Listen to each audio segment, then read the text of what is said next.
sa limit sa one side. Okay? So, ang nature is mag-start siya kung unsay naa sa iyaha. Okay, like for example, mag-start ta kang Christ. Unsay nature ni Christ sa heaven? Divine. Divine, yes. So, kay divine ang nature ni Christ, ang iyang very substance is from one God, so therefore He is divine. His very own nature is God. Okay? So, when we talk about nature, that is kinaiyahan. So, kinaiyahan, kung i-broad na to atong panglantaw sa word nga kinaiyahan, like sa kinaiyahan, mao na siya ang kinaiyahan. Ang trees, mao na siya, ang flowers, kinaiyahan na siya. So, unsa na may nature nila after the fall? Okay? So, inana po para sa to, mao na siya ilang kinaiyahan na. Okay? Sa ina, di man sila madugta before, karon madugta na sila. Okay? Hinay-hinay nga gakadugta, gakalata. So, mao na pod kang Christ atong tanawon ang iyang duha ka nature. Okay? Adunay duha ka, there are two errors about the nature of Christ during the time of Ellen G. White. So, adunay duha ka extreme nga understanding sa nature ni Christ. Makita na to sa mga statement nga mosunod. The first one, Christ took not the nature of man. Okay? Kaya nga naman, sa Desire of Ages 117, paragraph 2, many claim that it was impossible for Christ to be overcome by temptation. Then, He could not have been placed in Adam's position. He could not have gained the victory that Adam failed to gain.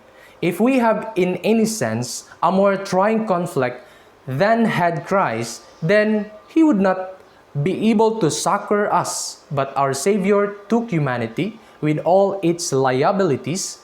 He took the nature of man with the possibility of yielding to temptation. We have nothing to bear which He has not endured. Matan ako. Sige. Ansa kanang definite ng Ako kani? Yeah, sa ako ay nagkuan ana. Oh, ako ana kay ang naman say tanaw na to, support daw na pay support. Ay di pula day. Anara. Letters have been coming into me affirming that Christ could not have had the same nature as man. Oh, ano na siya? For if He had, He would have fallen under similar temptations. If He did not have man's nature, He could not be our example. Kang Jesus na po, kang sa Ginoo na po na through Sister Ellen White, no? He could not be our example. If He was not a partaker of our nature, He could not have been tempted as man has been. If it were not possible for Him to yield to temptation, He could not be our helper. It was a solemn reality that Christ came to fight the battles as a man. In man's behalf, His temptation and victory tell us that humanity must copy the pattern. Man must become a partaker of the divine nature. Gihatagan nag-answer sa sunod.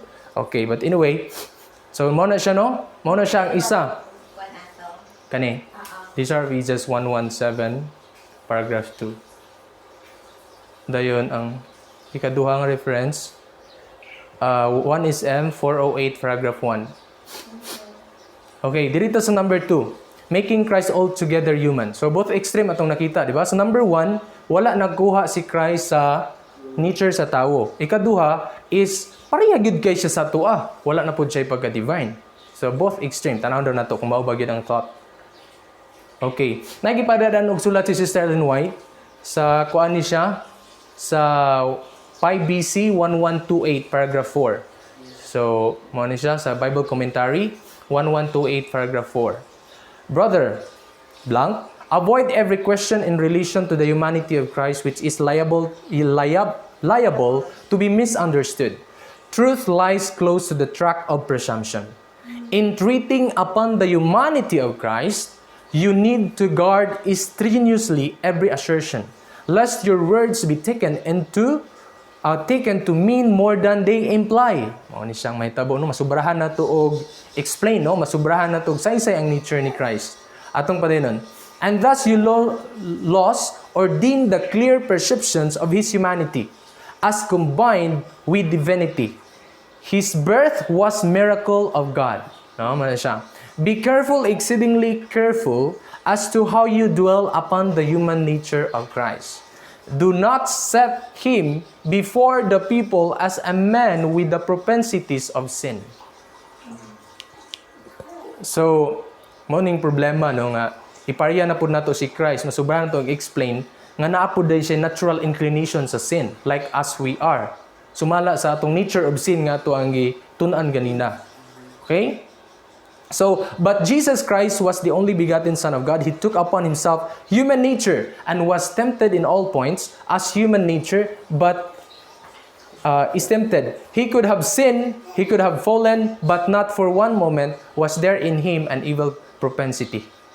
Pwede siya makasala, pero di na to siya ibutang nga nasa evil propensity, pareha ganina sa ato ang gitun-an. Sa nature of sin. Okay? Uy. Okay na lang. The incarnation of Christ has ever been and will ever remain a mystery. That which is revealed is for us and for our children. But let every human being be warned from the ground of making Christ altogether human, such an one as ourselves, for it cannot be. So, lahi giday siya. Nakita na nato, diri pa lang is lahi giday si Christ sa atua. So, kay ganina na atay propensities of evil, siya wala sa propensities of evil. Diha pa lang. So, ang propensity ganina of evil, gi-connect siya as carnal. Sa ato ang ginabasa ganina nga mga statement. No? Nga natural inclination. Okay. So, mao ni siya ang the two nature of Christ. Sa gikan siya sa heaven, God siya. Pag naog niya sa yuta, nahimo siyang flesh. Diba? So, atong padayonon. Atong basahon. Kamuray pangitaan ha? Dili na ako na maglisod tag pangita usahay. Ingon diri, the divine nature is the person of Christ was not transformed in human nature. And the human nature of the Son of Man was not changed into the divine nature. But they were mysteriously blended in the Savior of men. He was not the Father, but in him dwelleth all the fullness of the Godhead bodily. Okay? Sumpay. Kaya nga naman, no? Then said Mary unto the angel, how shall this be, seeing I know that a man? And the angel answered and said unto her, the Holy Ghost shall come upon thee, and the power of the highest shall overshadow thee. Therefore also the holy thing which shall be born of thee shall be called the Son of God. Dayon, these words do not refer to any human being except to the Son of the infinite God. Never in any way leave the slightest impression upon the human minds that a tent of or inclination to, gigamit ang inclination to, corruption rested upon Christ, or that He in any way yielded to corruption. So, dili pud ta mo abot ani nga punto. Sa gitambag ni Sister Ellen White ato ni brother. I do not kinsa to nga brother. So, kay nga naman, si brother, wala. He was tempted in all points like us. Man is tempted, yet he is called that holy thing. It is a mystery that is left unexplained to mortals that Christ could be tempted in all points, like as we are, and yet be without sin. So, mao na siya, no? Nga, usahay, niabot miya ni no nga si Christ, na agad siya po tent of sin. So, dili siya maparya na to nature. Kung wala siya ani, so man na to na, di ba? Pero ang tambag ni Sister, dili na ta na. Mystery na nga nahitabo. No? Dili na ta mo gawas ana. So, ang proof nga naay divinity kang Christ, proof that there's really a divinity in the flesh of Christ. Hawa. Jesus dealt him, Judas, no sharp rebuke for his covetous, but with divine patience bore with these erring men, even while giving him evidence that he read his heart as an open book. He presented before him the highest incentives for right doing, and in rejecting the light of heaven, Judas would be without excuse. Jesus gave the rabbis an evidence of his divinity by showing that he read their hearts. So only God can read the hearts. Okay? Ang tao is dili siya kabasa sa mind. Human can read the heart. We cannot read the heart or know the secrets of your life. These are known only to yourself and to God. So even Satan, wala siya gihatagan na o pagbasa sa mind. Pero ang mga angels, di ba makabasa sila sa atong mind? That's why sila ang ga-record. Kabasa sila dili. Ato na i-check balik. Kaya nga nung tira may tig-record, Kung sa atong Ginoo, ha? Siya to na i-check. Anyway, i-check na to na. Kay, lagi kay ang mga, si Satanas naman go, di siya kabasa, di ba? Kanya, angels ba sa before, siguro gitagan sa limitation. Limited na siguro. Limited na kay, Naanat po ta sa thought nga ang ila lang mabasa is according sa unsay ma-manifest sa kanara. Okay. Recording angel ba? But Jesus, Angel na. oh yeah. Pero nabi, agya po sa kuha na ako, man ganito ko nabasa na kapag ko kabasa, kung makabasa ba sila sa itong mind. Pero di ba, kabalo, biyata na ang angel, the spirits, biyata Oh yeah. ma-manifest Jesus accepted humanity when the race had been weakened by 4,000 years of sin. Like every child of Adam, he accepted the results of the working of the great law of heredity. So the question now, unsa ang limitation ani? Yapil ba nato tong ganina mag-conflict naman? law of heredity ba? Apil ba to? Apil ba ang natural inclinations? Apil ba ang propensities? Nga kay mag-conflict naman sa iyang nature nga wala sa propensities of evil. So dili ta mo gubiyan ani. Sometimes may tag law of heredity, wala laing nature ang tawo. Kana ra yung bento sining. So napud siya ana. Di ba mo ana ta to ang point? Sining ba dito kay naanay evil? Oh, nana siya carnal na siya, di na siya ka-obey sa law. Kung si Christ dili siya ka-obey sa law, need siya i-change yung heart. Kay carnal man siya. Kinahanglan man i-transform. Kinahanglan siya i-transform from sin to holiness. Pero sa hintabo kang Christ, He maintain nga pure siya. Wa gid siya kasala. Okay? What this results where is shown in the history of His earthly ancestors. He came with such a heredity to share our sorrows and temptations and to give us the example of a sinless life. So, pangunta na, kano sa aka na to sa may mga example? Lahi kay lahi man din siya sa ato. Oh, kano sa aman? Mao na siya tong tagag-pagtagad. But our Savior took humanity with all its liabilities. He took the nature of man with the possibility, lahi ang posterity, propensity of possibility.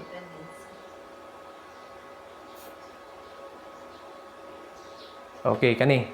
Nay mga statement diri nga gipanggamit nga maura ang dimension about sa nature ni Christ nga naa sa iya. So far lang diri ha, basin na pa mo'y makita. Ingon diri, Himself took our infirmities and bare our sickness. He had not taken on Him even the nature of angels, but humanity perfectly identical with our own nature, except without the taint of sin. Sa Adam, katotong gibasa ganina sa nature of sin. Sa wala pa siya kasala, di ba wala siya taint of sin? Mao po nang gimension dito. Mao po gimension diri. Si Christ, kay second Adam man siya. Pero ang kalainan, unsay naa kang Christ, nga wala siya taint of sin, o kang Adam nga before the fall, nga wala siya taint of sin. Di ba? So, holy flesh man to sa Adam. Si Christ, dili man. Kay yung flesh. Oh, flesh niya. Pero tanaw na to. A human body, a human mind with all its peculiar properties. He was bone, brain, and muscle. A man of our flesh. He was compassed with the weakness of humanity. What was perfectly identical with our nature? Our human body, our human mind, our bone, brain, muscle, our flesh, and with our weakness. What were these weaknesses? Gimension, maura ni. No? He hungered, he thirsted, he was weary, he slept, he wept, and of our infirmities. Yet he was the blameless Son of God. He was God in the flesh. He was tempted in all points like as we are, yet without sin. And we have not a high priest that cannot be touched with the feeling.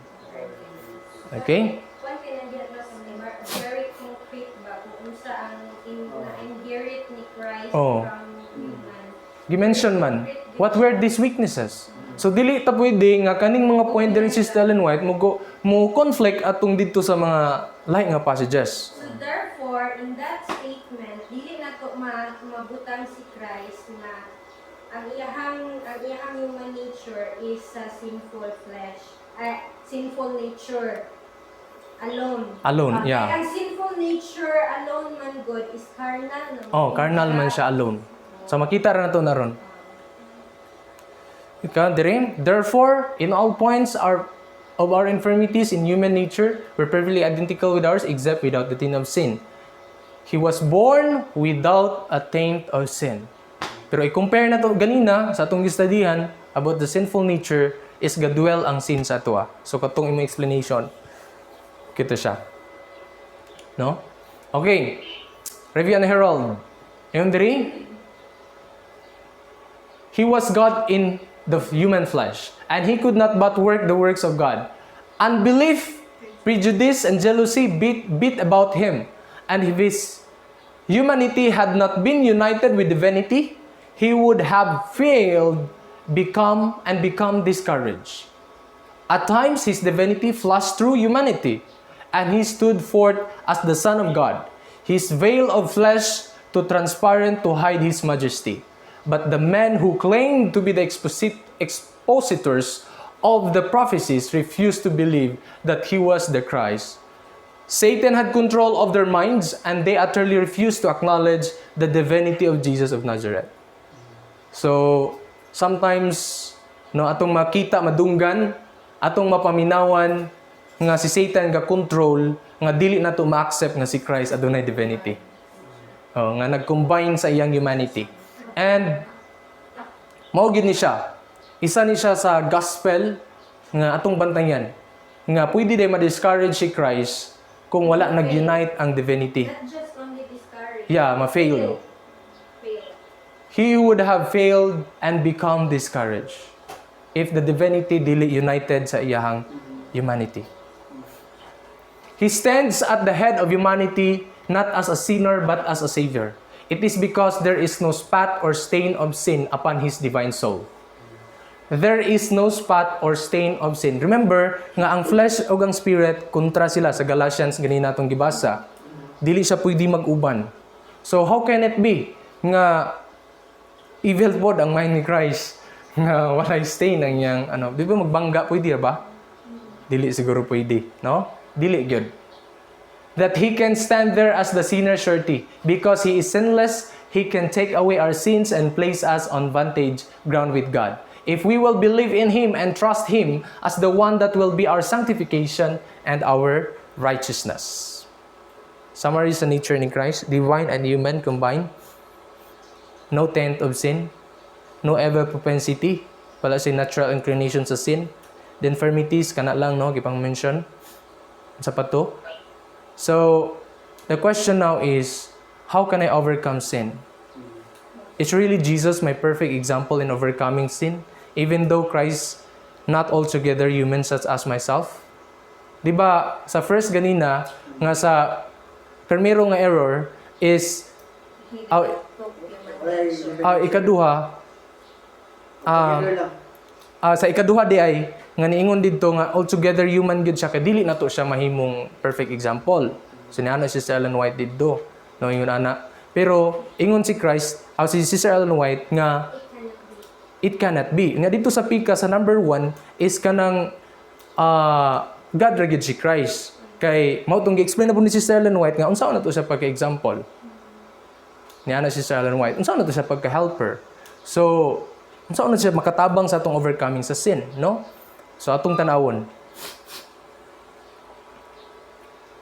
So, Revelation 2:7, to him that overcometh will I grant to sit with me in my throne, even as I also overcame and am set down with my Father in His throne. Revelation 2:7. So, ingon sa 7 BC, 929 paragraph 3.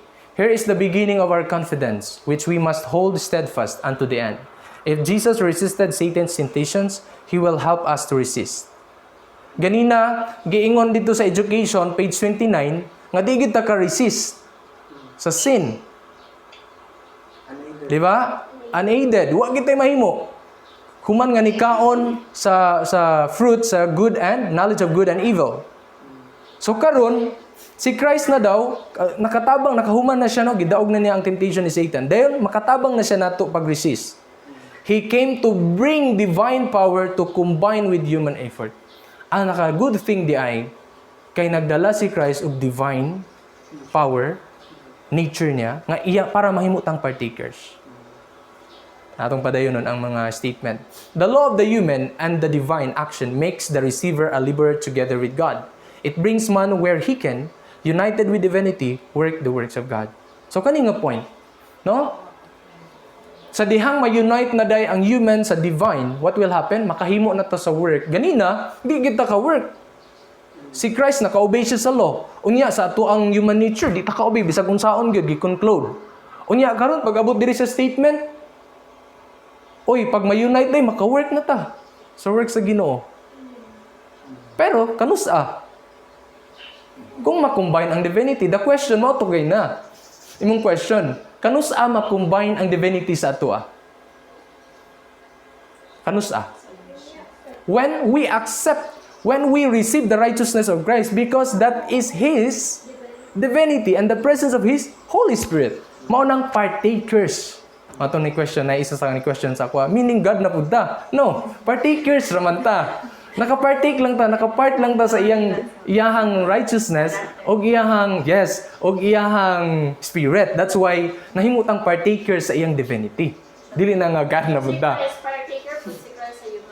Yes, that's it. So, dili pwede nga, yeah, Kaya wala man exactly. Wa man yang gipulian. sa humanity. Di man pwede kay mag-conflict na no, magbangga na. Okay, tanawa. Divine power and the human agency combined will be a complete success. Ay pa ang success. Ay pa ang choice. Unsaon nimo pagpili atong una nga wa pa ka receive, wa pa kay cooperation sa divinity. Divine and human cooperation man. You need to accept Christ first before power. Nay power ang choice kanus wala patay kuan, di ba? Sao na to pagkuan sa wa man tay choice ganina sa atong gibasa. Okay? Man may have a power to resist evil. Mao na ni siya. No, a power that neither earth nor dirt nor hell can master. A power that will place them where they may overcome as Christ overcame. Divinity and humanity may be combined in Him. Aya pa di ay. So nara bro, ang answer. No, ay pa ta maka-overcome. Why overcoming kung walay righteousness, walay spirit sa atua? Okay? So many baglis man. So okay. No human being, even though united with evil angels, can impeach the souls who have fled to Christ for refuge. Mao lang gini ana kanindo. He has united the believing soul to His own divine human nature. He has united the believing soul to His own divine human nature.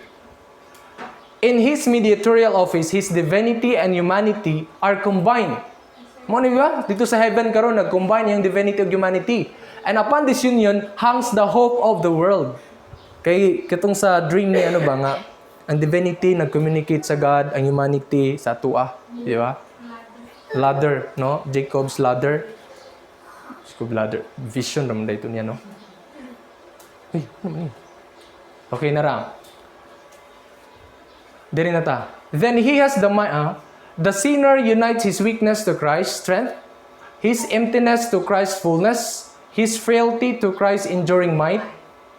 Then he has the mind of Christ. The humanity of Christ has touched our humanity, and our humanity has touched divinity.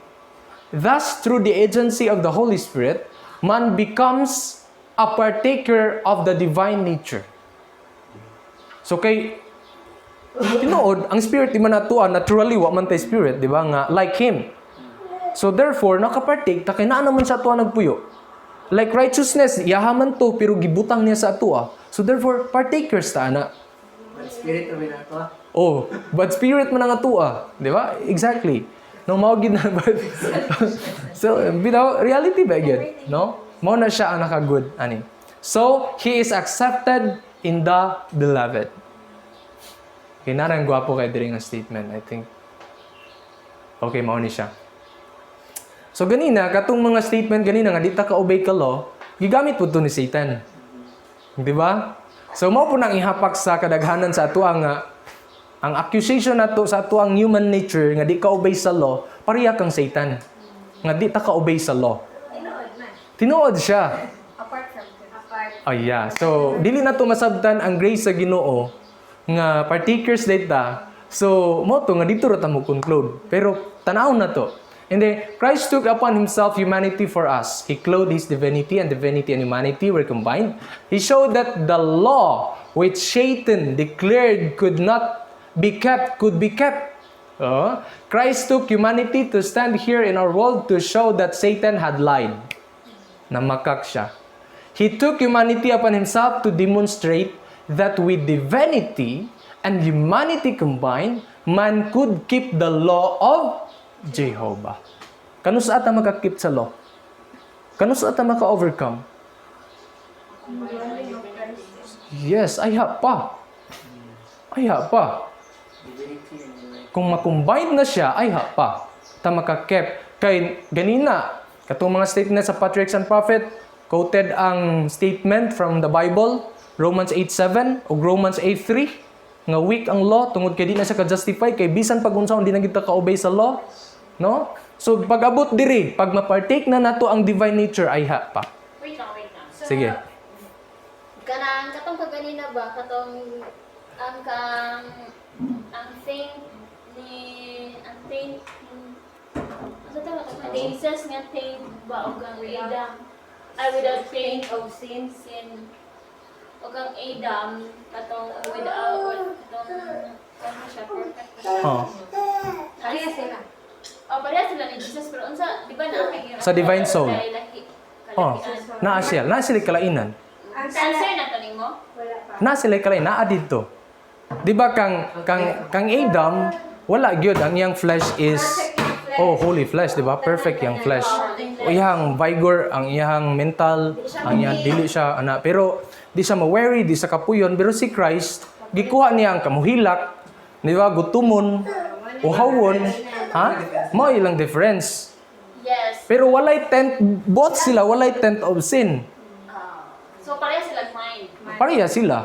Pero ang nakakuan lang kay Jesus, di ba, he took humanity. Degraded na ba sa panahon niya na born si Jesus? So, ang iyang law of hereditary sa iyang intellectual, hindi na po pareha kang Adam.